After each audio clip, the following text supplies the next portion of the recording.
DPA news Marathi, शोध सत्य बातमीचा।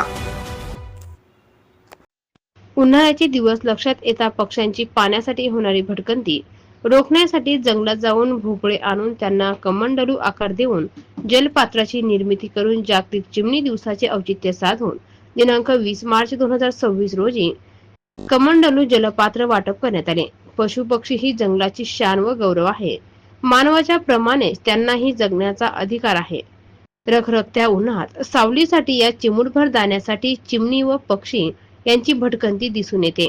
मात्र वाढते प्रदूषणामुळे चिमणी व पक्षी संकटात आले आहे।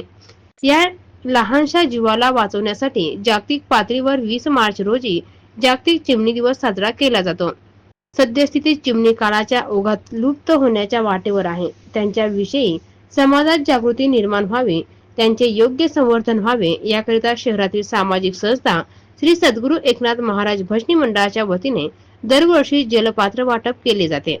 मंडळाचे संस्थापक अध्यक्ष देवीदास उर्फ मुन्नाभाऊ शर्मा व त्यांचे सहकारी हे मागील 26 वर्षांपासून तलाव road, Ghatpuri road, Shegaon road आदी ठिकाणी जाऊन जंगली दुधी भोपळे आणून त्यांना सुकवतात व नंतर त्यांना कमंडलू आकार देऊन जलपात्राची निर्मिती करतात।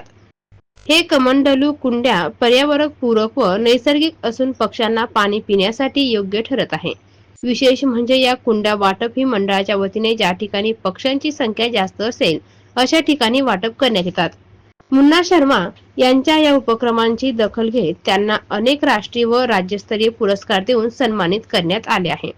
आज दिनांक 20 मार्च शुक्रवार रोजी चिमणी दिवसाचे निमित्त कमंडलू जलपात्र वाटप करण्यात आले व जनावरांना पाणी पिण्यासाठी जमुना येथे हौद लावण्यात आला आहे। या प्रसंगी प्रमुख उपस्थितीत मंडळाचे संस्थापक अध्यक्ष देवीदास शर्मा, विनोद सुकाळे, दिलीप झापर्डे, प्रमोद गायकवाड, रामकृपाल शर्मा, अर्जुन जाधव, लालाजी सांगळे, कृष्णा सुकाळे, रमण अग्रवाल व परिसरातील नागरिकांची उपस्थिती होती, अशी माहिती श्री सद्गुरू एकनाथ महाराज भजनी मंडळाच्या वतीने देण्यात आली। DPA न्यूज साठी प्रतिनिधी जालम सिंग परिहार, बुलढाणा। ताज्या घडामोडी व अपडेट जाणून घेण्यासाठी आताच DPA न्यूज चॅनलला सबस्क्राईब करा आणि बेल आयकॉन क्लिक करायला विसरू नका।